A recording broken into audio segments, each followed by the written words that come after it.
السلام علیکم ناظرین، آج کا سچ کے ساتھ میں ہوں ندیم حسین۔ ایران امریکہ جنگ کے تناظر میں خطے میں سیکیورٹی ضروریات کے حوالے سے پالیسی فریم ورک جو ہے وہ بدلا ہے۔ خطے کے ممالک کو یہ احساس ہوا ہے کہ اپنے دفاع کے لیے کسی پر ضرورت سے زیادہ انحصار جو ہے وہ مناسب نہیں ہے، اور اس کے لیے ایک متبادل نظام جو ہے اس کو وضع کرنا ہوگا۔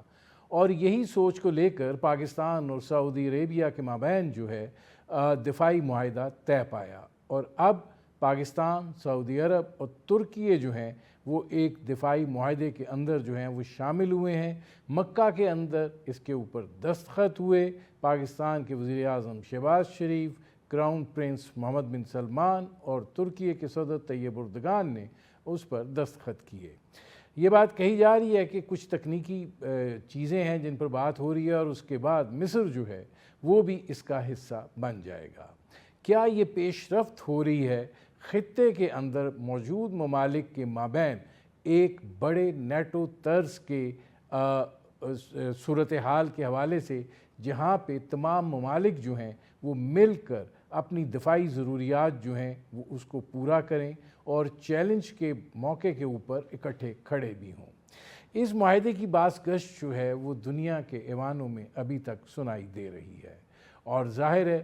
کہ پاکستان کا جو اس حوالے سے کردار رہا ہے اس کو سراہا بھی جا رہا ہے۔ جو کچھ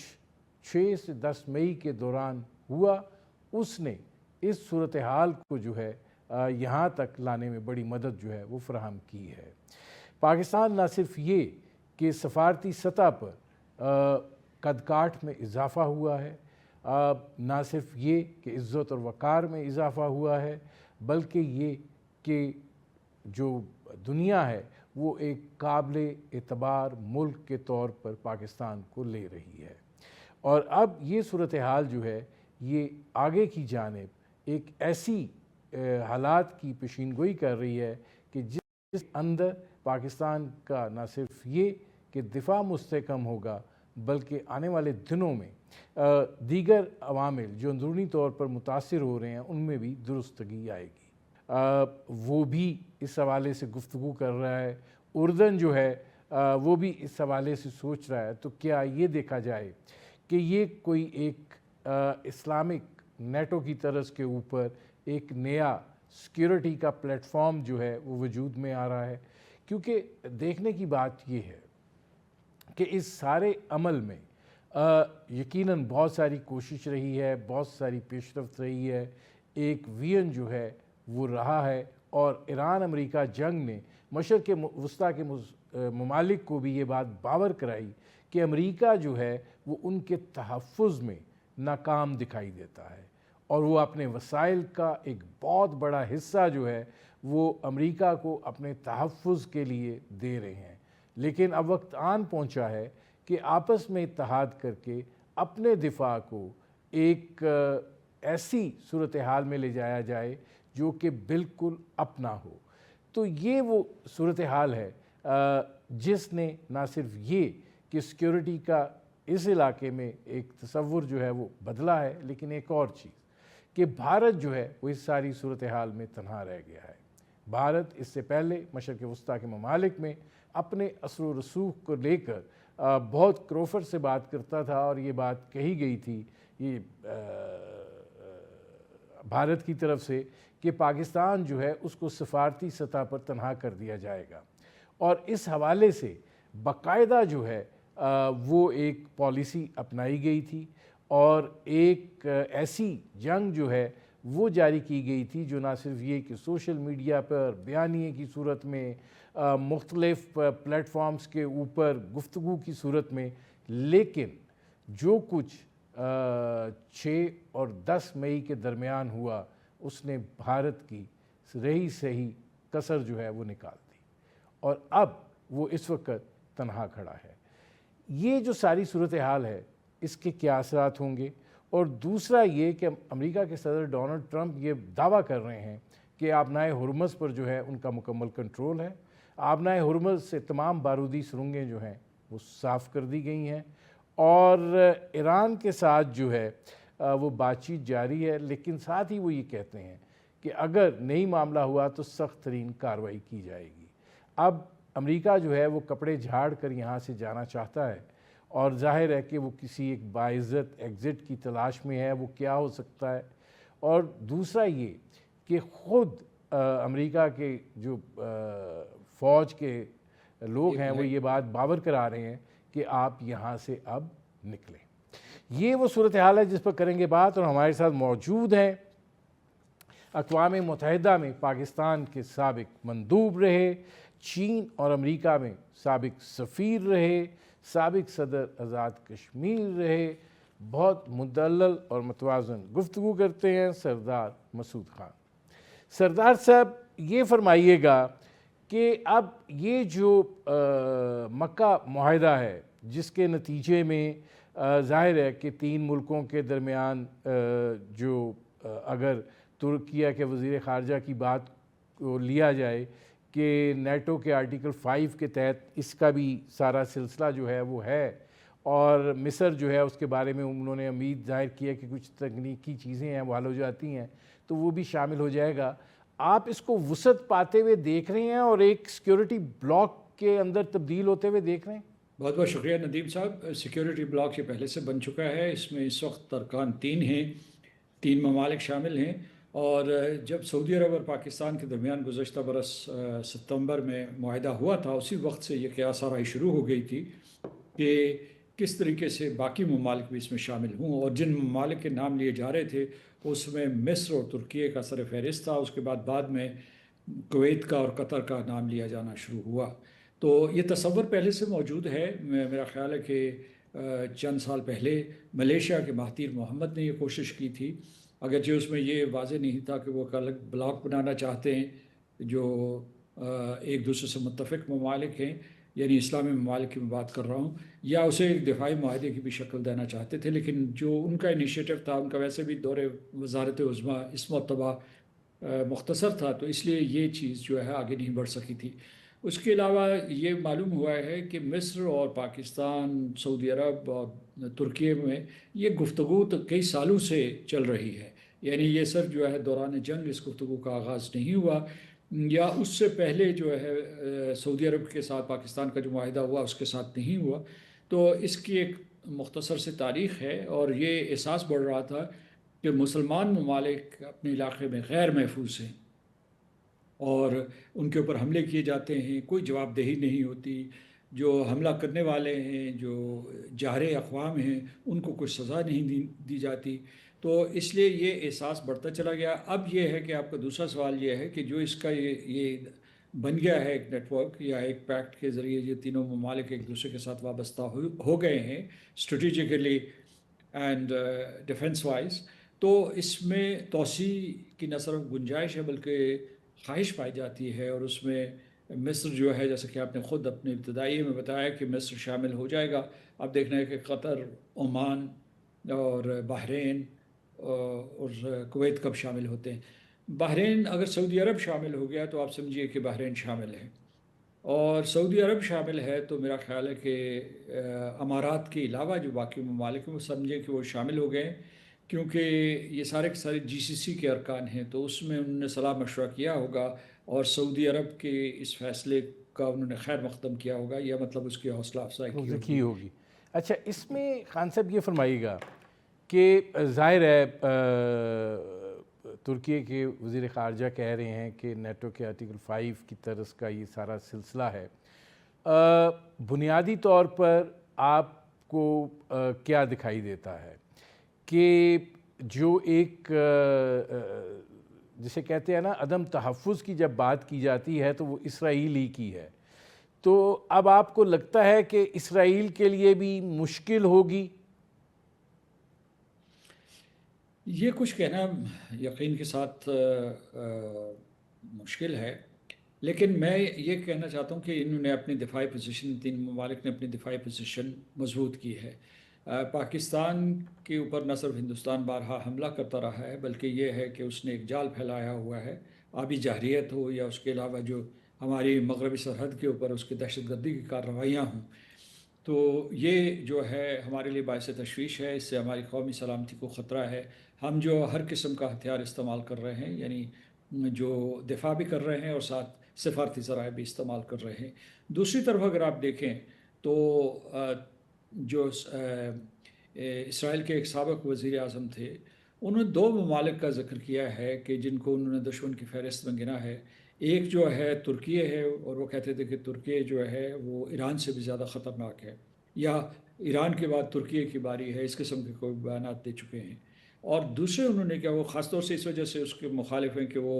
ایک آزاد خود مختار فلسطینی ریاست کی ترکی ہمیشہ حمایت کرتا رہا ہے۔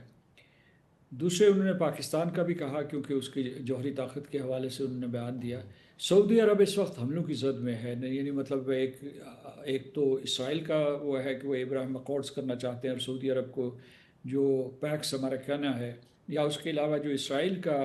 منصوبہ ہے پورے کے پورے مشرق وسطیٰ کے لیے، اس میں سعودی عرب کو بھی شامل کرنا چاہتا ہے، جیسے کہ اس نے پہلے سے یو اے ای جیسے ممالک کو شامل کر لیا ہے۔ اور پھر جو ہے ہمیں دیکھنا پڑے گا کہ کیا منظرنامہ بنتا ہے کہ جو امریکہ نے اور اسرائیل نے ایران کے اوپر حملے کیے، تو ایران نے جوابی حملے کیے، اور ایران کی جس کو کہتے ہیں ایکسس آف ریزسٹنس، اس میں عراق کی پاپولر موبلائزیشن فورسز ہیں، یا پھر ہوتھیز ہیں یمن میں، ان کے شکنجے میں ان کے دونوں طرف سے جو ہے ٹو پنسر موومنٹ تھی سعودی عرب کے خلاف، اور سعودی عرب نے جوابی حملے بھی کیے۔ تو ایک یہ تیسری جنگی کیفیت تھی۔ یہ جب ایک دوسرے کے قریب آئے ہیں تو اب دیکھنا یہ ہے، یعنی آپ کا سوال یہ تھا کہ کیا میں اس طرف آتا ہوں۔ ناظرین، ہماری آج کی مہمان شخصیت سردار مسعود خان، ممتاز سفارتکار، ان سے ہماری گفتگو جاری ہے۔ اچھا، اب اس میں مسعود خان صاحب یہ فرمائیے گا کہ ظاہر ہے اس وقت جو خطے کی صورتحال ہے وہ یقیناً بڑی ولنریبل ہے۔ آپ کو کیا لگتا ہے، جب یہ معاہدہ ہوا تو پاکستان نے ظاہر ہے ایران کو بھی اعتماد میں لیا، اسحاق ڈار صاحب کی بات ہوئی ایران کے وزیر خارجہ عباس عراقچی سے، آج محسن نقوی جو ہیں وہ بھی ایران پہنچے ہیں۔ تو آپ کو کیا لگتا ہے کہ اگر سیٹل ڈاؤن ہو جاتا ہے سلسلہ ایران اور امریکہ کا، تو ایران جو ہے وہ بھی روپن ہو سکتا ہے، یا ابھی یہ بہت جلد ہوگا کچھ کہنا؟ دیکھیے، میں سمجھتا ہوں کہ ایران کو اس معاہدے کے بعد شک و شبہ تو ابھرا ہوگا، اور اسے معلوم ہوا ہوگا کہ یہ تین ممالک ایک دوسرے کے ساتھ معاہدہ کرنے والے ہیں۔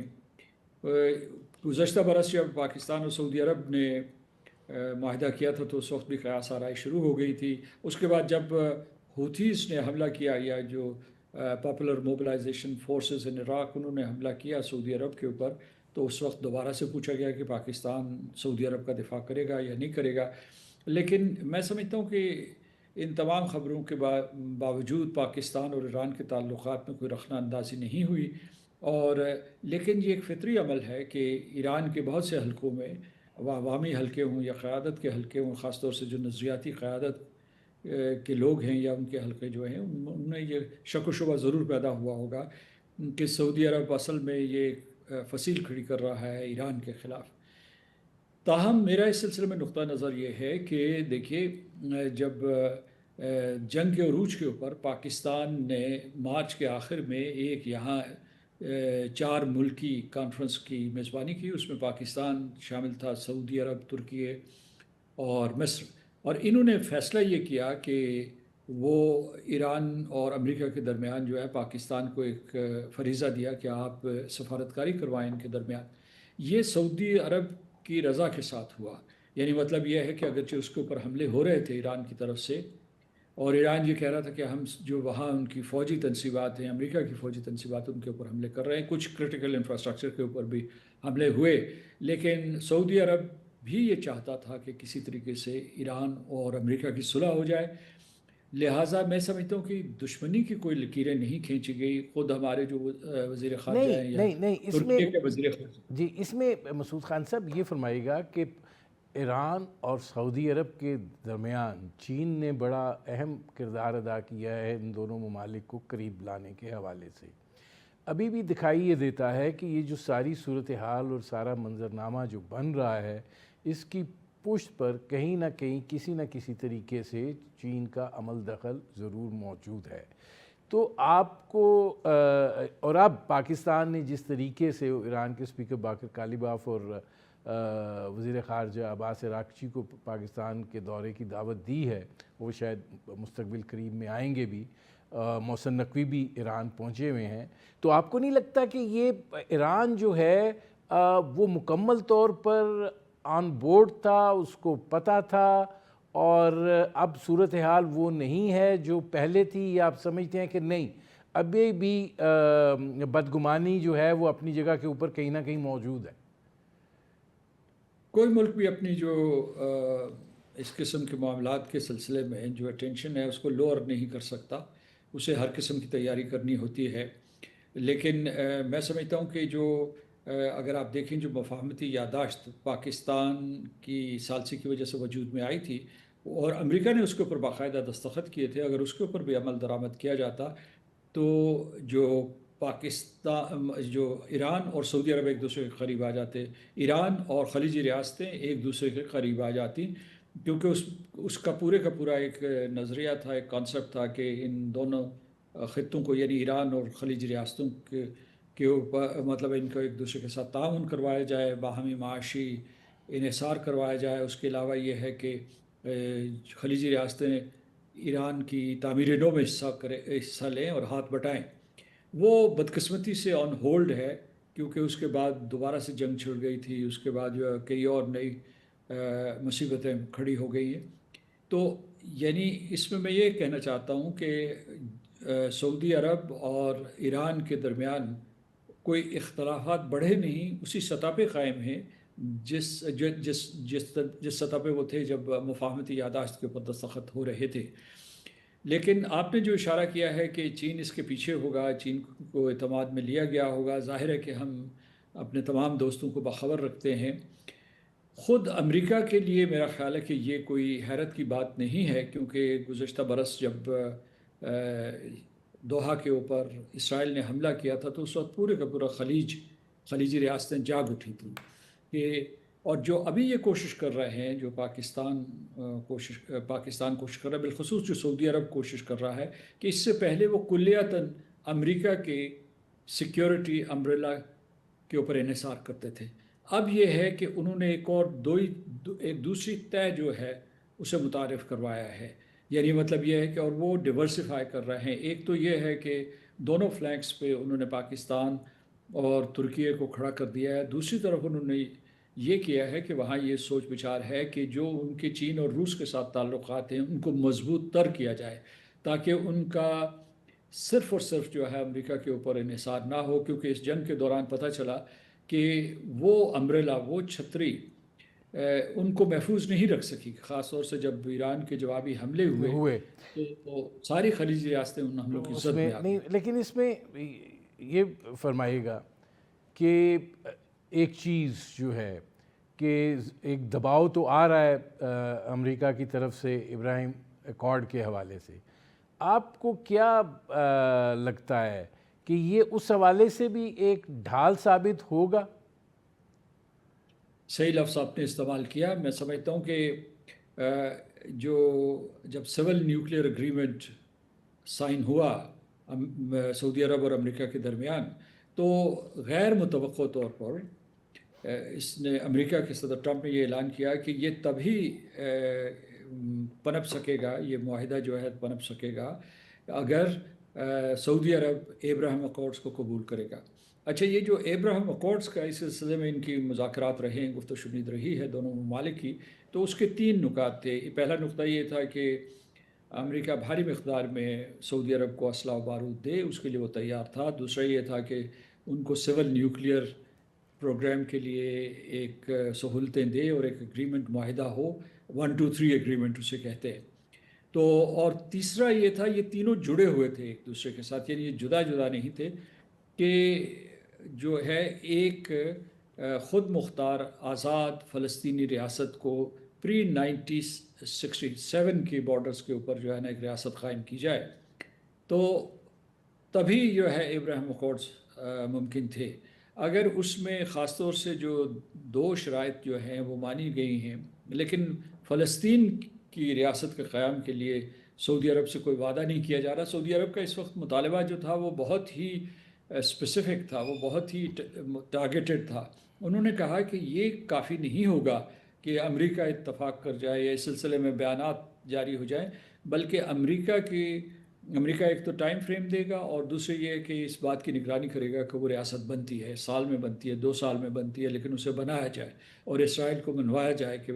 بین الاقوامی برادری کے اس مطالبے کو مانا جائے. کیونکہ آپ کو پتہ ہے کہ اس وقت اقوام متحدہ کی 3/4 اکثریت فلسطینی ریاست کے، ایک آزاد مختار فلسطینی ریاست کے قیام کے حق میں ہے. ناظرین، ہماری آج کی مہمان شخصیت سردار مسعود خان، ان سے ہماری گفتگو جاری ہے. نہیں مسعود خان صاحب، یہ فرمائیے گا کہ معاملات جو ہیں ادھر بھی کوئی ٹھیک دکھائی نہیں دے رہے. صدر ڈونلڈ ٹرمپ اور نیتن یاہو کے مابین آج بھی جو انہوں نے غزہ امن کا جو منصوبہ ہے اس کو انہوں نے مسترد کیا، اور اس کے اوپر صدر ڈونلڈ ٹرمپ نے کہا کہ میرے پاس نیتن یاہو کے لیے جواب ہے، لیکن میں وہ اس کو سوشل میڈیا پہ دوں گا، ٹروتھ پہ میں لکھوں گا. وہ بڑا ایک سارکیسٹک طرز عمل تھا ان کا. تو اب جب ایسی صورتحال ہو تو کیا آپ کو یہ نہیں لگتا کہ اسرائیل بھی جو ہے وہ اب ڈونلڈ ٹرمپ کو جو ہے وہ آنکھیں دکھا رہا ہے؟ ایک تو اسرائیل میں جو حکومت ہے وہ اسے کہتے ہیں کہ رائٹ ونگ ایکسٹریمسٹ کولیشن. تو اس میں جو بھی اس وقت موجود ہیں، یعنی وزیر اعظم نیتن یاہو، ان کے وزیر خزانہ، ان کے وزیر خارجہ، ان کے نیشنل سیکیورٹی کے وزیر، یہ سارے کے سارے ان کی بڑی سخت پوزیشن ہے. یہ گریٹر اسرائیل کے منصوبے کے اوپر کام کر رہے ہیں، اور ان کا کہنا ہے کہ ہم نے اپنی زندگیوں میں اور اپنے سیاسی کریئر میں آزاد فلسطین کی ریاست کو بننے نہیں دینا. یہ انہوں نے قسم کھائی ہوئی. ابھی وزیر اعظم نیتن یاہو نے یہ بیان بھی دیا ہے حال ہی میں. اور دوسرے یہ کہ نہ وہ غزہ میں جو انہوں نے یلو لائن لگائی ہوئی ہے اس سے پیچھے، مقبوضہ علاقے سے پیچھے ہٹیں گے. مقبوضہ فلسطین میں انہوں نے دوبارہ سے غیر قانونی آباد کاری بھی شروع کر دیا، حملے بھی شروع کر دیے. تو جب ان کو خاص طور سے حماس کی طرف سے یہ بیان آیا کہ وہ ڈس آرممنٹ کے لیے تیار ہیں، لیکن وہ جو پیلسٹینین ایڈمنسٹریشن ہے اس کے سامنے غیر مسلح ہوں گے، تو ہندوستان نے، معاف کیجیے گا، اسرائیل نے اسے مسترد کر دیا ہے. تو یہ صورتحال ظاہر امریکہ کے لیے اور صدر ٹرمپ کے لیے تشویشناک ہے، کیونکہ وہ بورڈ آف پیس بنا کے بڑے فخریہ انداز میں کہا تھا کہ انہوں نے ایک اور جنگ بند کروا دی. حالانکہ اسرائیل اتنی باقاعدگی سے اس کی خلاف ورزی کرتا رہا ہے جنگ بندی کی، کہ ستمبر سے لے کر اب نہیں، تک آپ کو جو نہیں ہے. لگتا ایک طرف ایران کی طرف سے ٹرمپ کو دھچکا لگا ہے، دوسری طرف سے اسرائیل کی طرف سے جو طرز عمل ہے وہ بھی ان کے لیے ایک دھچکے کے ہی مترادف ہے، اور ڈونلڈ ٹرمپ جو ہیں ایز سچ ان کا تو کوئی سٹیک پر نہیں ہے؟ اس میں دیکھیے کہ جو ایران اور اسرائیل کا معاملہ مختلف ہے. ایران جو تھا اس کو امریکہ اور اسرائیل دونوں دشمن سمجھتے ہیں، اور وہ صورتحال برقرار ہے، یعنی مفاہمتی یادداشت کے باوجود. اور ہم امید کرتے ہیں کہ وہ دوبارہ مذاکرات کی میز پہ آ جائیں. لیکن جہاں تک اسرائیل کا تعلق ہے، اسرائیل اور امریکہ کے تعلقات ابھی بھی مضبوط ہیں. اور دوسرے یہ یاد رکھیے گا کہ اسرائیل کا اتنا اثر و رسوخ ہے. ابھی بھی جو نئی پارلیمنٹ آئے گی، جو مڈ ٹرم الیکشنز کے دوران آئے گی، اس میں سے بیشتر اسرائیل کے چنے ہوئے لوگ آئیں گے، اور ایسے لوگ آئیں گے جس کو اسرائیل نے، جن کی سرمایہ کاری کی ہوگی. کیونکہ یہ کوئی پچھلے چند سالوں میں ایسا نہیں ہو رہا. یہ انہوں نے تقریباً کئی دہائیوں کے اوپر یہ محنت کی ہوئی ہے. اور وہاں جو ہے ہر شعبہ زندگی میں، بالخصوص جو ہے فیصلہ ساز ادارے جو ہیں، اس میں ان کا عمل دخل ہے. وہ فیصلہ سازی کو ادھر موڑ سکتے ہیں، ادھر موڑ سکتے ہیں. تو یہ صورتحال ہے. لہٰذا یہ ہے کہ اگر ان میں تھوڑے بہت جو وہ مختلف ہے. ٹھیک ہے. بیانات آتے، ان اب کو ایک ارتعاش سمجھیے، ان کو خلیج مت سمجھیے. ٹھیک. اچھا، اب یہ فرمائیے گا کہ یہ جو معاہدہ ہے، ظاہر ہے کہ مدرز لینڈ اور فادرز لینڈ دونوں جگہ صف ماتمی بچھی ہوئی ہے، اور بھارت کے اندر جہاں جو ان کا باشعور میڈیا کے لوگ ہیں وہ اس کو ایک بڑی پیش رفت پاکستان کے لیے قرار دے رہے ہیں، اور پاکستان کی سفارتکاری جو ہے اس کو سراہ رہے ہیں، اور اپنے ملک کا جو رویہ ہے اس کے اوپر وہ تنقید کر رہے ہیں. لیکن آپ کو کیا لگتا ہے کہ اب ایک ایسی صورتحال پیدا ہوگی ہے کہ جہاں پر بھارت کو پاکستان کے خلاف جارحیت کا ارتکاب کرنے میں اب ذرا پہلے سے بھی زیادہ سوچنا ہوگا. اور کیا آپ سمجھتے ہیں کہ یہ جو معاہدہ ہے یہ پاکستان اور بھارت جو ہیں ان کے مابین بھارت کو مجبور کر سکتا ہے کہ بات چیت شروع ہونی چاہیے؟ دیکھیے، اس وقت اگر ہم بات کریں یعنی قلیل المیعاد، تو بھارت کی لٹیا ڈوب گئی ہے. اور وہ خاص طور سے بھارت کی بات نہیں کروں گا، میں نریندر مودی، بھارتیہ جنتا پارٹی اور راشٹریہ سوئم سیوک سنگھ کی بات کروں گا کہ ان کے پورے کا پورا جو بھی ان کا ڈاکٹرن تھا وہ مسترد ہو گیا ہے اور پاکستان مضبوط ہو کے نکلا ہے، سفارتی طور پر، دفاعی طور پر، اور اس کی معیشت بھی سنبھل رہی ہے. لیکن دوسری طرف آپ یہ کہہ رہے ہیں کہ کیا اس کے بھارت اس سلسلے میں کچھ سوچے گا. بھارت جو ہے اس کی کئی سطحوں کے اوپر ملٹی پرانگڈ اسٹریٹجی ہوتی ہے. تو اس نے مشرقی سرحد کو خاموش کیا ہوا ہے، لیکن اس نے مغربی سرحد کو متحرک رکھا ہوا ہے. وہاں سے جو ہے ہر روز جو ہے حملے کرواتا ہے، جو افغانستان کی سرزمین استعمال کر کے، اور اس کے بعد بلوچستان میں حملے کرواتا ہے، جس کو پاکستان کو جس کی قیمت ادا کرنی پڑ رہی ہے. پاکستان جوابی حملے تو کر رہا ہے اور دہشت گردوں کو ختم کر رہا ہے، لیکن ہندوستان نے پاکستان کو حالت جنگ میں رکھا ہوا ہے. تو یہ نہ سمجھے کہ بھارت صرف ایک یعنی کنونشنل وار جو کہ مشرقی سرحد کے اوپر ہے یا اس کے ذریعے ہے اس کے اوپر انحصار کرے گا. پھر یہ ہے کہ اس نے ایک اضافی جنگ پاکستان کے اوپر مسلط کی ہوئی ہے، اور وہ جنگ ہے اس کو جسے میں کہوں گا کہ اس کے بعد آبی جارحیت، کہ پاکستان کو پانیوں سے محروم کرنے کی اس نے ایک بہت ہی مہلک سازش رچائی ہے. تو یہ نہ سمجھے کہ بھارت جو ہے وہ آپ سے ڈر آ جائے گا. تاہم یہ میں کہوں گا کہ بھارت یہ ضرور کر رہا ہے کہ اسے جب امریکہ کے حوالے سے سفارتی تنہائی کا سامنا کرنا پڑا تو اس نے یورپ کا رخ کیا ہے. وہاں انہوں نے بہت بڑا تجارتی معاہدہ کیا ہے، اور اب وہ چین سے بھی پینگیں بڑھانے کی کوشش کر رہے ہیں تاکہ وہاں جو ہے کوئی نئی سرنگ تلاش کریں اور کوئی نئی کمند ڈالیں. اسی طریقے سے یعنی میں یہ پیغام یہ دینا چاہتا ہوں کہ بھارت کو آپ انڈر ایسٹیمیٹ نہ کریں. اس کی موجودہ حکومت کا یا کوئی بھی حکومت وہاں آ جائے تو وہ اس کے لیے کوئی سدباب کرنے کی کوشش کرے گی. اچھا، یہ فرمائیے گا کہ اب یہ جو محسن نقوی صاحب گئے ہیں، ظاہر ہے کہ یہ 2-3 ایشوز تو ہیں، لیکن یہ آپ کو پرائمریلی کیا لگ رہا ہے کہ پاکستان جو امریکہ اور ایران کے مابین ثالثی کا کردار ادا کر رہا ہے، یہ اسی سلسلے کی ایک کڑی ہے؟ جی بالکل، اعتماد سازی کے لیے میرے خیال ہے وہ گئے ہیں، اور نقوی صاحب پہلے بھی تشریف لے گئے تھے. تو اس وجہ سے وہاں جو ہے ہم لوگوں کے ساتھ شناسائی بھی ہے، ان کی قیادت کے ساتھ، نظریاتی قیادت کے ساتھ، فوجی قیادت کے ساتھ، خود ان کی جو ہم منصب ہیں جو وزیر داخلہ ہیں ان کے ساتھ جو ہے. تو وہاں ان کا جانا یہ ضرور ہے کہ جو بات نائب وزیر اعظم اسحاق ڈار صاحب نے کہی تھی کل اپنے جو ایکس پوسٹ میں، تو وہ براہ راست ان کو بتا سکیں گے. ایک اور چیز میں آپ کو بتاؤں کہ جو پاکستان ہے وہ سنی میجورٹی ملک ہے، اور جو ایران ہے وہ شیعہ میجورٹی ملک ہے. لیکن یہ ایسے دونوں ممالک ہیں جن میں یعنی بڑی شیعہ پاپولیشن پاکستان میں موجود ہے، بڑی سنی پاپولیشن وہاں موجود ہے ایران میں. تو یہ ایک قسم کا نیا ماڈل ہے جس میں ہم یہ کریں گے، کسی طریقے سے کوشش کریں گے کہ ہمارا جو بھی پاسچر ہوگا وہ غیر فرقہ وارانہ ہوگا. یعنی مطلب یہ ہے کہ وہ سیکٹ کی بنیاد پہ نہیں ہوا. پھر آپ کو یہ پتہ ہے کہ پورے کی پوری خلیجی ریاستوں میں، وہ سعودی عرب ہو یا دوسری خلیجی ریاستیں میں، بحرین بالخصوص، قطر، UAE، کویت، ان سب میں شیعہ آبادی موجود ہے. باہر کے ممالک یہ کوشش کر رہے ہیں کہ کسی طریقے سے شیعہ سنی تصادم کو ہمیشہ کے لیے برقرار رکھا جائے.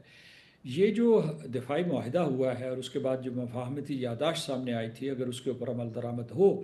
تو ہم دنیا کو ثابت کر سکتے ہیں کہ ہم امت مسلمہ ہیں، ہم متحد ہیں، اور اس طریقے سے ہم متصادم نہ ہوں گے جس طریقے سے باہر کی قوتیں چاہتی ہیں. اچھا، اب ذرا اس پہ آ جائیں کہ یہ امریکہ کے جو صدر ہیں ڈونلڈ ٹرمپ، وہ بات کہہ رہے ہیں کہ جی آبنائے ہرمز پہ ہمارا بڑا کنٹرول ہے، پوری امریکن نیوی کا کنٹرول ہے، ہم نے بارودی سرنگیں بھی صاف کر دی ہیں، ادھر قطر یہ کہہ رہا ہے کہ ایران اور عمان کے مابین جو ہے وہ اب تکنیکی گفتگو جاری ہے اور بڑی پیش رفت ہوئی ہے آبنائے ہرمز کے مستقبل کے حوالے سے. تو آپ کیا دیکھ رہے ہیں کہ سلسلہ جو ہے وہ درستگی کی طرف چلا جائے گا؟ بار بار وہ کہہ رہے ہیں کہ بات چیت تو ہو رہی ہے، لیکن اگر معاملہ درست نہ ہوا تو پھر ہم بہت بڑی کارروائی کریں گے. اگر انہوں نے کارروائی کرنی ہوتی تو پہلے کر چکے ہوتے. ان کے لیے جو نادر موقع تھا جب انہوں نے دوسرا دور شروع کیا تھا حملوں کا، تو اس کے بعد اسے جاری رکھتے. اور صدر ٹرمپ اس وقت یہ کہہ رہے تھے کہ وہ حملوں کو شدید تر کریں گے اور ایسے کریں گے کہ ایران اٹھنے کے قابل نہیں رہے گا. اس قسم کے انہوں نے الفاظ استعمال کیے تھے. لیکن ابھی جو ہے ایک حد تک صدر ٹرمپ کے اس بیان میں صداقت ہے کہ ان کا کنٹرول ہے. یعنی مطلب ہے کہ آبنائے ہرموز یا اس کے آس پاس ان کا کنٹرول ہے، تو وہ فضائی کنٹرول ہے، شاید تھوڑا بہت بحری کنٹرول بھی ہو. لیکن اس کنٹرول کا یہ مطلب نہیں کہ انہوں نے کوئی ایسی فضا پیدا کی ہے جس کے ذریعے جہازوں کی آمد و رفت ممکن ہو سکے. یہ کہا جاتا ہے کہ یعنی مجھے آج کے اعداد و شمار نہیں پتہ، لیکن پچھلے ہفتے میں ہر روز کم از کم زیادہ سے زیادہ جو ہے وہ 8 یا اس سے بھی کم جو ہے جہاز گزر پاتے تھے. اور جب 28 فروری 2026 سے پہلے وہ تقریباً 140 جہاز، یعنی جہازوں میں آئل ٹینکرز بھی ہیں اور دوسرے کارگو ویسلز بھی ہیں، گزرتے تھے. تو اس سطح پہ ان کو کامیابی نہیں ہوئی. بے شک وہاں جو ہے انہوں نے یہ بھی کہا کہ انٹرنیشنل میریٹائم آرگنائزیشن، اس سے مل کر انہوں نے جو ہے ایک یہ عمان کا جنوبی راستہ بھی آبنائے ہرمز کا تلاش کیا تھا، تراشا تھا. لیکن لوگ جو ٹینکرز ہیں اور کارگو شپس ہیں، کیونکہ انشورنس پریمیم بڑھ جاتا ہے، وہ وہاں سے نہیں گزر رہے ہیں. اور کچھ جو ہے وہ شمالی راستے سے گزرتے ہیں، لیکن ان کی تعداد بھی بہت کم ہے. اگر اس مسئلے کا حل چاہیے تو وہ یہ ہے کہ جو ایران اور عمان ایک فارمولہ بنا رہے ہیں، وہ بھی عارضی فارمولہ ہوگا کہ جو آنے والے جہاز ہیں وہ شمالی راستے سے اندر داخل ہوں، یعنی خلیج فارس میں براستہ آبنائے ہرموز، اور جانے والے جو ہیں وہ ایرانی راستے، معاف کیجیے گا، عمانی راستے سے باہر نکلیں جو عمان کی ساحل سے متصل ہے. تو یہ ایک درمیانی راستہ نکلتا ہے تا وقتے کہ ان کا ایک اتفاق رائے نہ ہو جائے نیوکلیئر فائل کے اوپر. اور اس کے بعد جو ہے باقی سارے کے سارے معاملات، جو بحری معاشرے کو ہٹانا ہے وہاں سے فوری طور پر، اس کے بعد جو ایران کے اوپر معاشی پابندیاں، اضافی معاشی پابندیاں مفاہمتی یادداشت کے بعد لگائی گئی تھی، ان کو ختم کیا جائے. یا اس کے بعد جو ہے ایران سے وہ جو چھوٹ تھی وہ واپس لے لی گئی تھی کہ ایران بین الاقوامی منڈیوں میں اور بحرۂ عرب اور بحرۂ ہند کو استعمال کرتے ہوئے اپنا تیل بیچ سکے. تو یہ جو ہے کچھ ایسے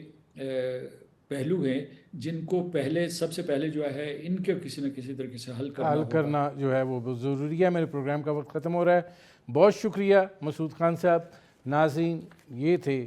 سابق سفارتکار مسعود خان، ان کی آپ نے گفتگو سنی. اب تک کے لیے اتنا ہی، اجازت دیجیے. اللہ حافظ.